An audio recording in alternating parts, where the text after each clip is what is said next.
I am part of the Field Museum's Division of Environment, Culture and Conservation. We are a team of scientists devoted to conserving the planet's diversity, both cultural and biological. Not too many people get to see what scientists who work in museums really do. It's not only the work between four walls, it's also action in the forest. Uno, dos, tres! Videos are very convenient because you see the beauty of the rainforest or something, but you don't feel the heat, the water coming all the way to your waist. A lot of our work focuses on the foothills of the Andes Mountains and the Amazon River Basin in South America. Andes Amazon is probably the place where you get most concentrated diversity anywhere else on the planet. That's true for plants and animals, mammals, birds, reptiles, amphibians. It's just this explosion of diversity. It's amazing. Astonishing. Dreamy. Essential. Unique. Headache-inducing. And the other thing that is very important in the Andes Amazon is that there's still huge expanses of intact forest. And there's still places that have been largely untouched. And the opportunity here is huge. You can still protect this place. But to protect it, we have to work fast. The threats to these forests are never far off. It's the large-scale extractive industries that pose the major threat. Oil, timber, mining, roads, and the disorganized, unplanned colonization that follows them. It's taking out more than we're paying back. Local people who live around biologically diverse landscapes are not the major threat. Their ways of life cause minimal damage if they're allowed to practice according to their own values.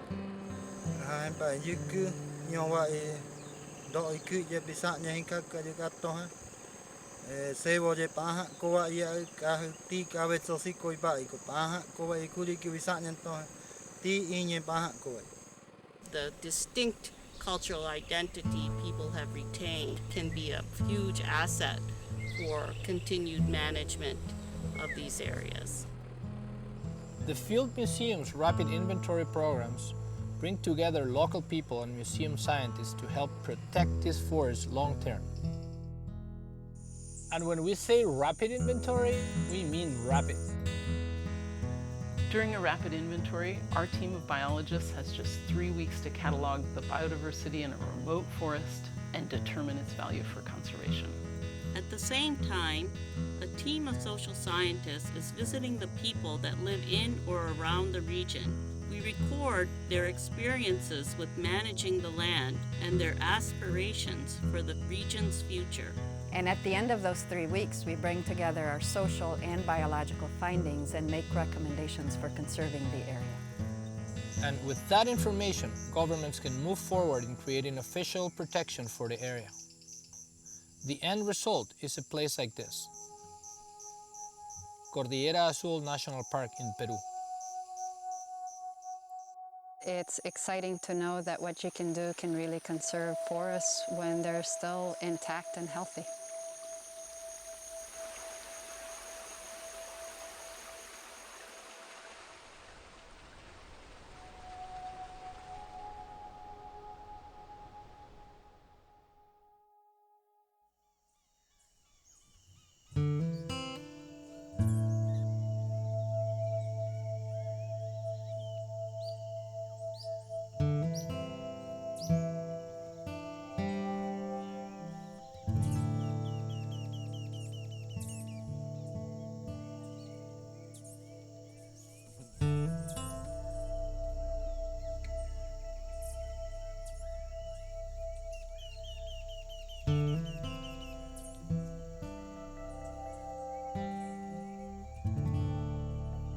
The Field Museum's rapid inventories are about going places that are totally unknown and have no protection.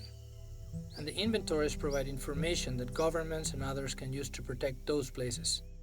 Inventories can begin in many ways. A phone call from a government official, a request from an indigenous leader, an email from a colleague.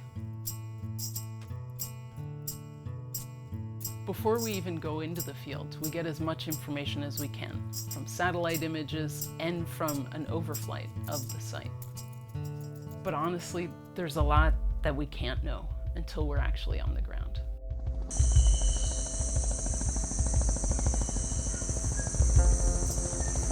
You can't just take a commercial flight with your drone. The local assistants and I arrive ahead of the scientists to prepare the inventory campsites. We have to build everything from scratch.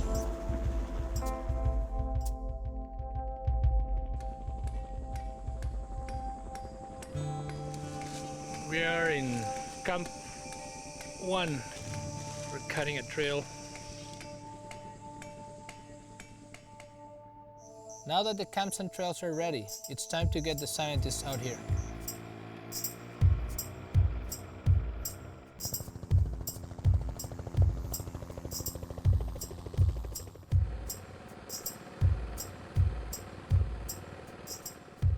Each rapid inventory takes 2 teams of experts. There's the biological team, and they head into the heart of the area.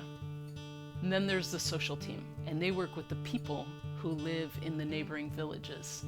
We actually spend just 3 weeks in the field, and then both teams meet up and share their findings. So we've come to this forest to figure out what kind of rainforest it is and how different it is from the ones all across the Amazon. And the main idea is to do a basic cataloging of all the species. What's common, what's rare, what's new to science. Whether it has value for conservation, whether we should be protecting it. Try to find as much of the diversity that's in the forest in 3 to 5 days, and then after that we move to the next site.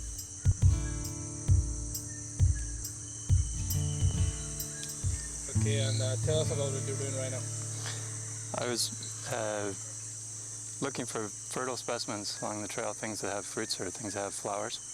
Here's one that's in the coffee family. It's probably not too special, but it's something that we'll take along to the museum as a record.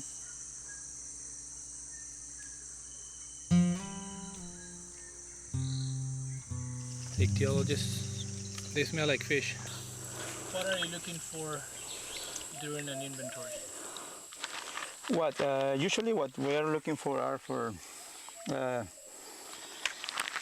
to record all fish diversity, and most of that diversity is composed by these small fishes that you can see in the net.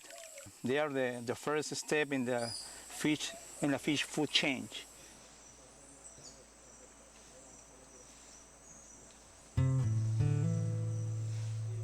We get up early, leave camp pre-dawn. We each go out separately so we can cover more ground, and we walk the trails looking for birds.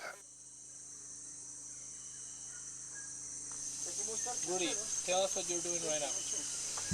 Well, right now we're trying to identify these species that we found yesterday. We're trying to see whether this is an already known species or probably a new one. And if it is new, then it tells us about the uniqueness of this area, because if there is one new frog, probably there's a new species of plant, new species of other things. That tells us about how important this area is for conservation.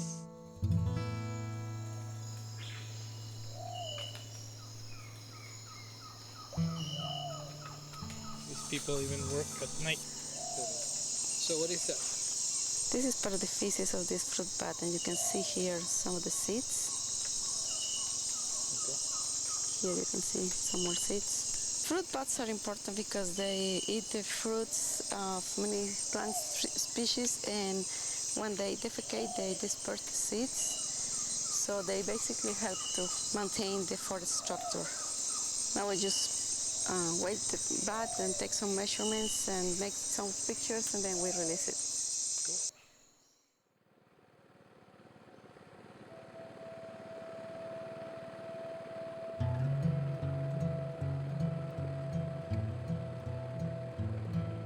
If the communities that live near or adjacent to the protected areas are not involved in the protection of those areas, it's more than likely that the protection is not going to succeed. We do a workshop where we explain what the inventory is, because we also want people to understand what it is that we're doing.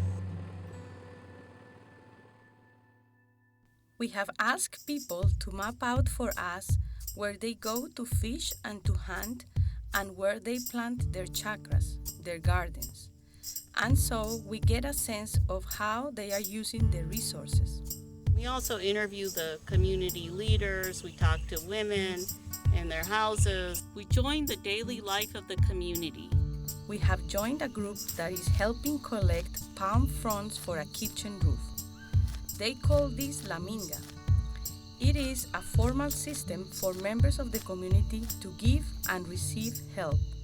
We try to understand from their perspective how they are taking care of the environment and what is important to them. And then with that, we can begin to form recommendations that help guide the management plan for the protected area. After 3 weeks in the field, both teams meet up in the city. We take everything the biological team found, everything the social team found, and we put it all together to make recommendations for conservation. This part might not look as exciting as our time in the field, but it's actually the most important part. This is our chance to really make a case for protecting this area to the local government, the national government, the people who are the key decision makers. After a week of report writing and presentations, it's time to head home. We leave knowing that in just 3 weeks, we've helped put a forest on the path to protection.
Back at the museum, there's a lot to do after a rapid inventory.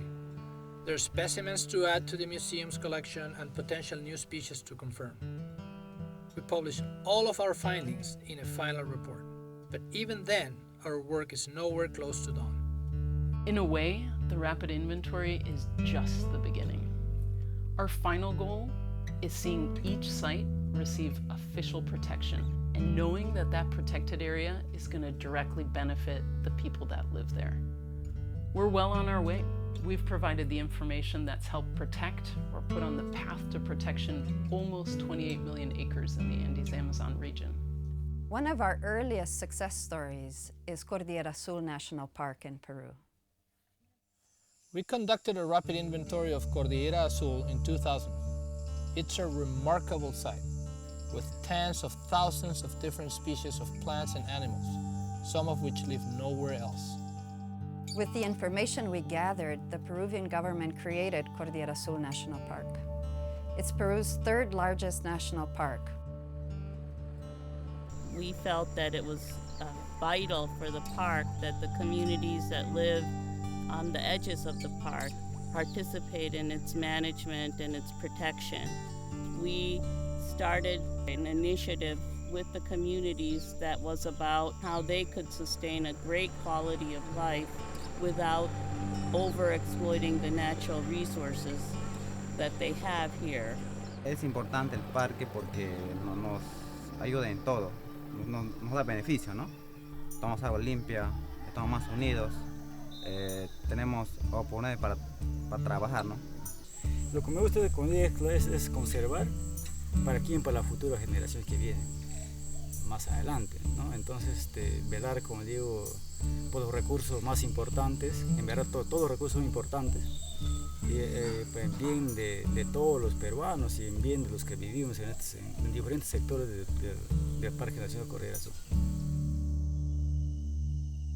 Conserving tropical forests offers direct local benefits, and of course it offers major global benefits as well. Healthy, growing forests absorb carbon dioxide from the atmosphere. They store it as carbon in leaves, stems, trunks, and roots. But there's a flip side. When forests are cut down, they release carbon dioxide into the atmosphere.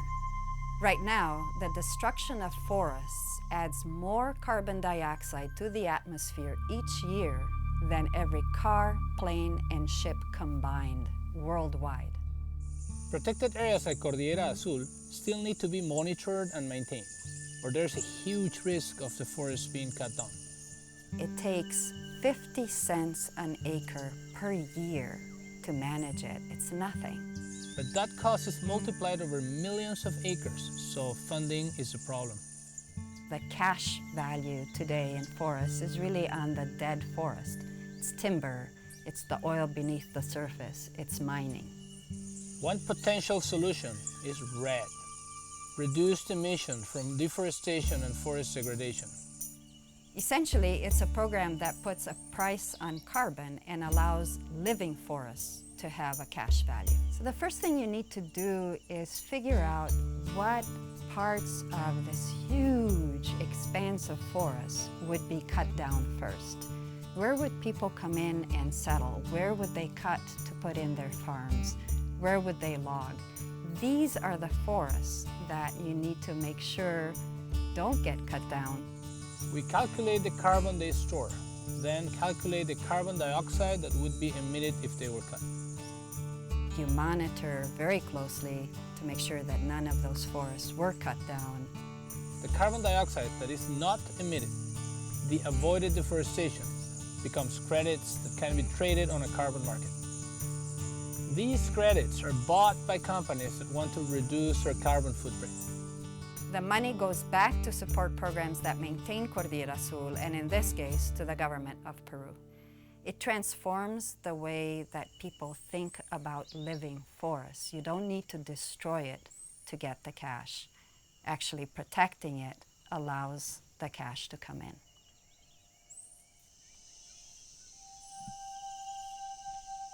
"20 years from now, I imagine Cordillera Azul as the healthy expanse of forest that is there today with all the species still there. I hope that the people who live around the park are proud of the role that they have played in sustaining it. 20 years from now, I hope Cordillera Azul still is this.